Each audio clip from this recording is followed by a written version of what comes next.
Hello दोस्तों, स्वागत है आपका हमारे चैनल पर। आपके प्यार की बदौलत चैनल एक अच्छी गति से बढ़ रहा है, उसके लिए धन्यवाद। ऐसे ही दोस्त, परिवार और बच्चों में कहानियां शेयर कीजिए। मनोरंजन के साथ साथ उनका साहित्यिक ज्ञान भी बढ़ाइए। आपका दोस्त आवारा स्टोरी टेलर हर रोज आपको एक कहानी सुनाता है और आज फिर हाजिर है आपके लिए एक और रोचक कहानी लेकर। कहानी मुंशी प्रेमचंद द्वारा लिखी गई है और कहानी का शीर्षक है नमक का दरोगा। तो कहानी कुछ इस प्रकार है।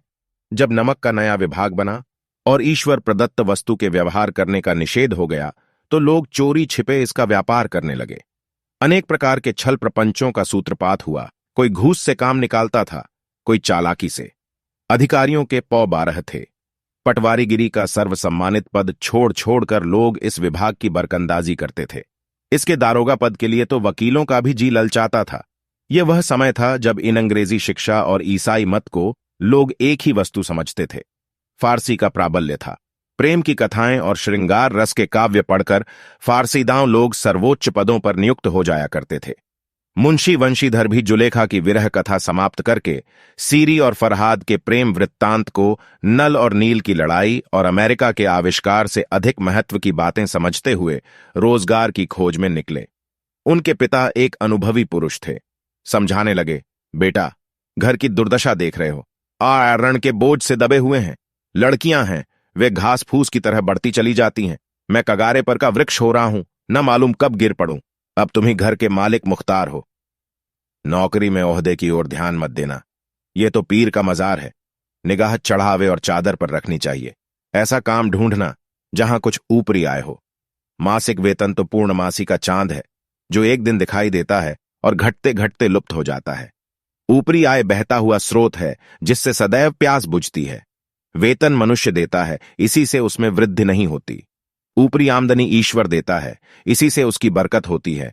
तुम स्वयं विद्वान हो, तुम्हें क्या समझाऊं। इस विषय में विवेक की बड़ी आवश्यकता है। मनुष्य को देखो, उसकी आवश्यकता को देखो और अवसर को देखो। उसके उपरांत जो उचित समझो करो। गरज वाले आदमी के साथ कठोरता करने में लाभ ही लाभ है, लेकिन बेगरज को दांव पर पाना जरा कठिन है। इन बातों को निगाह में बांध लो, यह मेरी जन्म भर की कमाई है। इस उपदेश के बाद पिताजी ने आशीर्वाद दिया। वंशीधर आज्ञाकारी पुत्र थे। ये बातें ध्यान से सुनी और तब घर से चल खड़े हुए। इस विस्तृत संसार में उनके लिए धैर्य अपना मित्र, बुद्धि अपनी पथ प्रदर्शक और आत्मावलंबन ही अपना सहायक था। लेकिन अच्छे शकुन से चले थे। जाते ही जाते नमक विभाग के दारोगा पद पर प्रतिष्ठित हो गए। वेतन अच्छा और ऊपरी आय का तो ठिकाना ही न था। वृद्ध मुंशी जी को सुख संवाद मिला तो फूले न समाये। महाजन कुछ नरम पड़े, कलवार की आशालता लहलहाई। पड़ोसियों के हृदय में शूल उठने लगे। जाड़े के दिन थे और रात का समय। नमक के सिपाही, चौकीदार नशे में मस्त थे। मुंशी वंशीधर को यहां आए अभी 6 महीनों से अधिक न हुए थे, लेकिन इस थोड़े समय में ही उन्होंने अपनी कार्यकुशलता और उत्तम आचार से अफसरों को मोहित कर लिया था। अफसर लोग उन पर बहुत विश्वास करने लगे। नमक के दफ्तर से 1 मील पूर्व की ओर जमुना बहती थी। उस पर नावों का एक पुल बना हुआ था। दारोगा जी किवाड़ बंद किए मीठी नींद सो रहे थे। अचानक औंख खुली तो नदी के प्रवाह की जगह गाड़ियों की गड़गड़ाहट तथा मल्लाहों का कोलाहल सुनाई दिया। उठ बैठे। इतनी रात गए गाड़ियां क्यों नदी के पार जाती हैं? अवश्य कुछ न कुछ गोलमाल है। तर्क ने भ्रम को पुष्ट किया। वर्दी पहनी, तमंचा जेब में रखा और बात की बात में घोड़ा बढ़ाए हुए पुल पर आ पहुंचे। गाड़ियों की एक लंबी कतार पुल के पार जाती देखी। डांट कर पूछा, किसकी गाड़ियां हैं? थोड़ी देर तक सन्नाटा रहा। आदमियों में कुछ कानाफूसी हुई, तब आगे वाले ने कहा, पंडित अलोपीदीन की।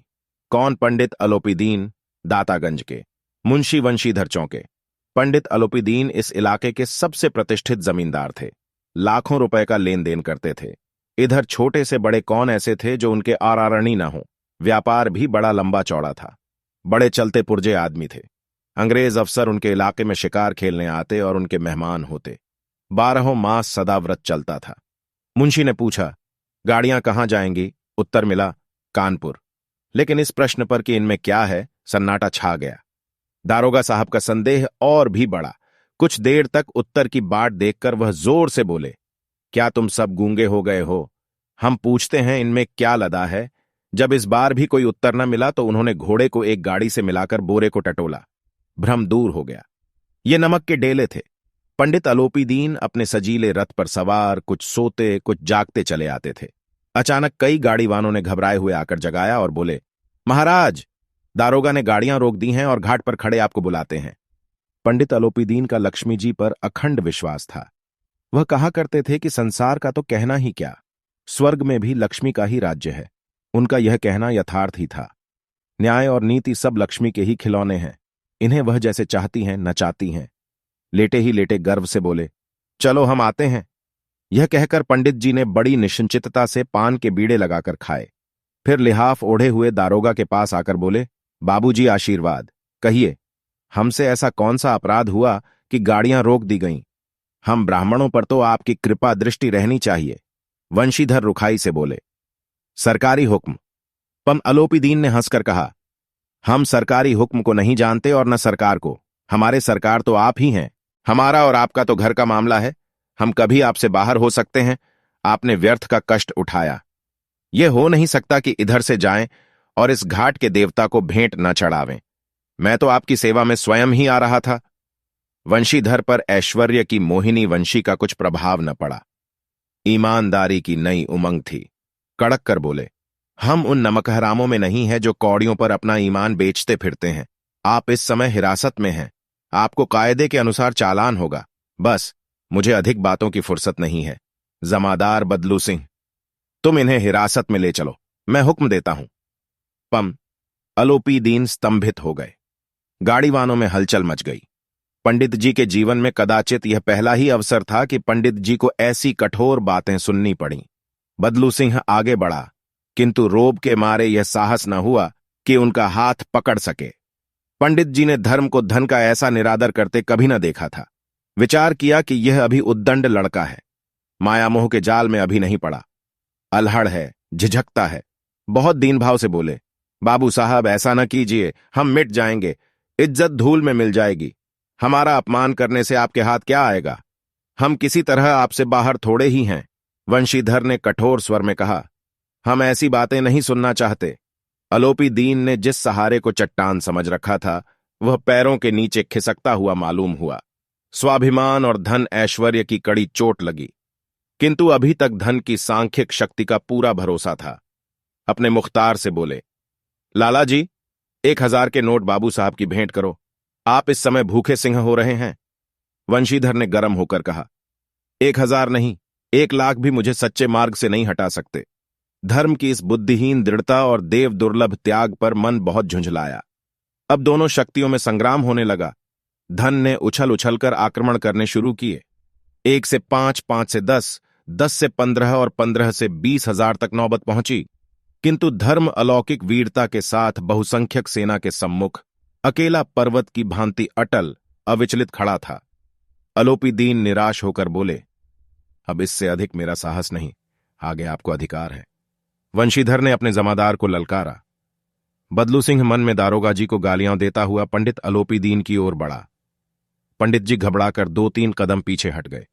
अत्यंत दीनता से बोले, बाबू साहब, ईश्वर के लिए मुझ पर दया कीजिए।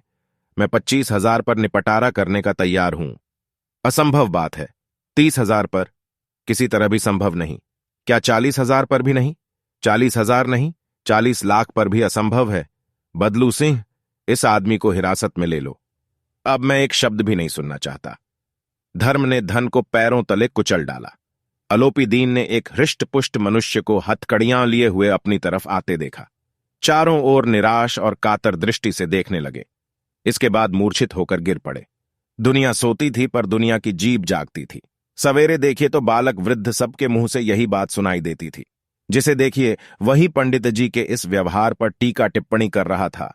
निंदा की बौछारें हो रही थीं, मानो संसार से अब पापी का पाप कट गया। पानी को दूध के नाम से बेचने वाला ग्वाला, कल्पित रोजनामचे भरने वाले अधिकारी वर्ग, रेल में बिना टिकट सफर करने वाले बाबू लोग, जाली दस्तावेज बनाने वाले सेठ और साकार, यह सब के सब देवताओं की भांति गर्दनें चला रहे थे। जब दूसरे दिन पंडित अलोपी दीन अभियुक्त होकर कांस्टेबलों के साथ हाथों में हथकड़ियां, हृदय में ग्लानि और क्षोभ भरे, लज्जा से गर्दन झुकाए अदालत की तरफ चले तो सारे शहर में हलचल मच गई। मेलों में कदाचित औंखें इतनी व्यग्र न होती होंगी। भीड़ के मारे छत और दीवार में कोई भेद न रहा, किंतु अदालत में पहुंचने की देर थी। पंत अलोपीदीन इस अगाध वन के सिंह थे। अधिकारी वर्ग उनके भक्त, अमले उनके सेवक, वकील मुख्तार उनके आज्ञा पालक और अर्दली, चपरासी तथा चौकीदार तो उनके बिना मोल के गुलाम थे। उन्हें देखते ही लोग चारों तरफ से दौड़े। सभी लोग विस्मित हो रहे थे। इसलिए नहीं कि अलोपीदीन ने यह कर्म किया, बल्कि इसलिए कि वह कानून के पंजे में कैसे आए। ऐसा मनुष्य जिसके पास असाध्य साधन करने वाला धन और अनन्य वाचालता हो, वह क्यों कानून के पंजे में आए? प्रत्येक मनुष्य उनसे सहानुभूति प्रकट करता था। बड़ी तत्परता से इस आक्रमण को रोकने के निमित्त वकीलों की एक सेना तैयार की गई। न्याय के मैदान में धर्म और धन में युद्ध ठन गया। वंशीधर चुपचाप खड़े थे। उनके पास सत्य के सिवा न कोई बल था, न स्पष्ट भाषण के अतिरिक्त कोई शस्त्र। गवाह थे, किंतु लोभ से डांवाडोल। यहां तक कि मुंशी जी को न्याय भी अपनी ओर कुछ खींचा हुआ दीख पड़ता था। वह न्याय का दरबार था, परंतु उसके कर्मचारियों पर पक्षपात का नशा छाया हुआ था। किंतु पक्षपात और न्याय का क्या मेल? जहां पक्षपात हो, वहां न्याय की कल्पना नहीं की जा सकती। मुकदमा शीघ्र ही समाप्त हो गया। डिप्टी मजिस्ट्रेट ने अपनी तजवीज में लिखा, पंडित अलोपीदीन के विरुद्ध दिए गए प्रमाण निर्मूल और भ्रमात्मक हैं। वह एक बड़े भारी आदमी हैं। यह बात कल्पना के बाहर है कि उन्होंने थोड़े लाभ के लिए ऐसा दुस्साहस किया हो। यद्यपि नमक के दरोगा मुंशी वंशीधर का अधिक दोष नहीं है, लेकिन यह बड़े खेद की बात है कि उसकी उद्दंडता और विचारहीनता के कारण एक भले मानुस को कष्ट झेलना पड़ा। हम प्रसन्न हैं कि वह अपने काम में सजग और सचेत रहता है, किंतु नमक के मुकदमे की बड़ी हुई नमक से हलाली ने उसके विवेक और बुद्धि को भ्रष्ट कर दिया। भविष्य में उसे होशियार रहना चाहिए। वकीलों ने यह फैसला सुना और उछल पड़े। पंत अलोपीदीन मुस्कुराते हुए बाहर निकले। स्वजन बांधवों ने रुपए की लूट की। उदारता का सागर उमड़ पड़ा। उसकी लहरों ने अदालत की नींव तक हिला दी। जब वंशीधर बाहर निकले तो चारों ओर उनके ऊपर व्यंग्य बाणों की वर्षा होने लगी। चपरासियों ने झुक झुक कर सलाम किए, किंतु इस समय एक कटु वाक्य, एक एक संकेत उनकी गर्वाग्नि को प्रज्वलित कर रहा था। कदाचित इस मुकदमे में सफल होकर वह इस तरह अकड़ते हुए न चलते। आज उन्हें संसार का एक खेदजनक विचित्र अनुभव हुआ। न्याय और विद्वत्ता, लंबी चौड़ी उपाधियां, बड़ी बड़ी दाढ़ियां, ढीले चौगे एक भी सच्चे आदर का पात्र नहीं है। वंशीधर ने धन से बैर मोल लिया था। उसका मूल्य चुकाना अनिवार्य था। कठिनता से 1 सप्ताह बीता होगा कि मुअत्तली का परवाना आ पहुंचा। कार्यपरायणता का दंड मिला। बेचारे भग्न हृदय, शोक और खेद से व्यथित घर को चले। बूढ़े मुंशी जी तो पहले ही से कुड़बुड़ा रहे थे कि चलते चलते इस लड़के को समझाया था, लेकिन इसने एक न सुनी। सब मनमानी करता है। हम तो कलवार और कसाई के तगादे सहें, बुढ़ापे में भगत बनकर बैठे और वहां बस वही सूखी तनख्वाह। हमने भी तो नौकरी की है और कोई ओहदेदार नहीं थे, लेकिन काम किया, दिल खोलकर किया, और आप ईमानदार बनने चले हैं। घर में चाहे अंधेरा हो, मस्जिद में अवश्य दिया जलाएंगे। खेद ऐसी समझ पर। पढ़ना लिखना सब अकारत गया। इसके थोड़े ही दिनों बाद जब मुंशी वंशीधर इस दुरावस्था में घर पहुंचे और बूढ़े पिताजी ने समाचार सुना तो सिर पीट लिया। बोले, जी चाहता है कि तुम्हारा और अपना सिर फोड़ लूं। बहुत देर तक पछता पछताकर हाथ मलते रहे। क्रोध में कुछ कठोर बातें भी कहीं, और यदि वंशीधर वहां से टल न जाता तो अवश्य ही यह क्रोध विकट रूप धारण करता। वृद्ध माता को भी दुख हुआ। जगन्नाथ और रामेश्वर यात्रा की कामनाएं मिट्टी में मिल गईं। पत्नी ने कई दिनों तक सीधे मुंह बात तक नहीं की। इसी प्रकार 1 सप्ताह बीत गया। सांध्य का समय था। बूढ़े मुंशी जी बैठे बैठे राम नाम की माला जप रहे थे। इसी समय उनके द्वार पर सजा हुआ रथ आकर रुका। हरे और गुलाबी पर्दे, पछिए बैलों की जोड़ी, उनकी गर्दन में नीले धागे, सींग पीतल से जड़े हुए। कई नौकर लाठियां कंधों पर रखे साथ थे। मुंशी जी अगवानी को दौड़े देखा तो पंडित अलोपीदीन हैं। झुककर दंडवत की और लल्लो चप्पो की बातें करने लगे। हमारा भाग्य उदय हुआ जो आपके चरण इस द्वार पर आए। आप हमारे पूज्य देवता हैं। आपको कौन सा मुंह दिखावें? मुंह में तो कालिख लगी हुई है, किंतु क्या करें, लड़का अभागा कपूत है, नहीं तो आपसे क्या मुंह छिपाना पड़ता। ईश्वर निस्संतान चाहे रखे पर ऐसी संतान न दे। अलोपीदीन ने कहा, नहीं भाई साहब, ऐसा न कहिए। मुंशी जी ने चकित होकर कहा, ऐसी संतान को और क्या कहूं? अलोपीदीन ने वात्सल्यपूर्ण स्वर में कहा, कुलतिलक और पुरखों की कीर्ति उज्जवल करने वाले संसार में ऐसे कितने धर्मपरायण मनुष्य हैं जो धर्म पर अपना सब कुछ अर्पण कर सकें। अलोपीदीन ने वंशीधर से कहा, दरोगा जी, इसे खुशामद न समझिए। खुशामद करने के लिए मुझे इतना कष्ट उठाने की जरूरत न थी। उस रात को आपने अपने अधिकार बल से अपनी हिरासत में लिया था, किंतु आज मैं स्वेच्छा से आपकी हिरासत में आया हूं। मैंने हजारों रईस और अमीर देखे, हजारों उच्च पदाधिकारियों से काम पड़ा, किंतु परास्त किया तो आपने। मैंने सबको अपना और अपने धन का गुलाम बनाकर छोड़ दिया। मुझे आज्ञा दीजिए कि आपसे कुछ विनय करूं। वंशीधर ने अलोपीदीन को आते देखा तो उठकर सत्कार किया, किंतु स्वाभिमान सहित। समझ गए कि यह महाशय मुझे लज्जित करने और जलाने आए हैं। क्षमा प्रार्थना की चेष्टा नहीं की, वरन उन्हें अपने पिता की यह ठकुर सुहाती की बात असह्य सी प्रतीत हुई। पर पंडित जी की बातें सुनी तो मन की मैल मिट गई। पंडित जी की ओर उड़ती हुई दृष्टि से देखा, सद्भाव झलक रहा था। गर्व ने अब लज्जा के सामने सिर झुका दिया। शर्माते हुए बोले, यह आपकी उदारता है जो ऐसा कहते हैं। मुझसे जो कुछ अविनय हुई है उसे क्षमा कीजिए। मैं धर्म की बेड़ी में जकड़ा हुआ था, नहीं तो वैसे मैं आपका दास हूं। जो आज्ञा होगी वह मेरे सिर माथे पर। अलोपीदीन ने विनीत भाव से कहा, नदी तट पर आपने मेरी प्रार्थना नहीं स्वीकार की थी, किंतु आज स्वीकार करनी पड़ेगी। वंशीधर बोले, मैं किस योग्य हूं, किंतु जो कुछ सेवा मुझसे हो सकती है उसमें त्रुटि न होगी। अलोपीदीन ने एक स्टैंप लगा हुआ पत्र निकाला और उसे वंशीधर के सामने रखकर बोले, इस पद को स्वीकार कीजिए और अपने हस्ताक्षर कर दीजिए। मैं ब्राह्मण हूं, जब तक यह सवाल पूरा न कीजिएगा द्वार से न हटूंगा। मुंशी वंशीधर ने उस कागज को पढ़ा तो कृतज्ञता से आंखों में आंसू भर आए। अलोपीदीन ने उनको अपनी सारी जायदाद का स्थायी मैनेजर नियत किया था। 6,000 वार्षिक वेतन के अतिरिक्त रोजाना खर्च अलग, सवारी के लिए घोड़ा, रहने को बंगला, नौकर चाकर मुफ्त। कंपित स्वर में बोले, पंडित जी, मुझ में इतनी सामर्थ्य नहीं है कि आपकी उदारता की प्रशंसा कर सकूं, किंतु ऐसे उच्च पद के योग्य नहीं हूं। अलोपीदीन हंसकर बोले, मुझे इस समय एक अयोग्य मनुष्य की ही जरूरत है। वंशीधर ने गंभीर भाव से कहा, यों मैं आपका दास हूं। आप जैसे कीर्तिवान सज्जन पुरुष की सेवा करना मेरे लिए सौभाग्य की बात है, किंतु मुझमें न विद्या है, न बुद्धि, न वह स्वभाव जो इन त्रुटियों की पूर्ति कर देता है। ऐसे महान कार्य के लिए एक बड़े मर्मज्ञ अनुभवी मनुष्य की जरूरत है।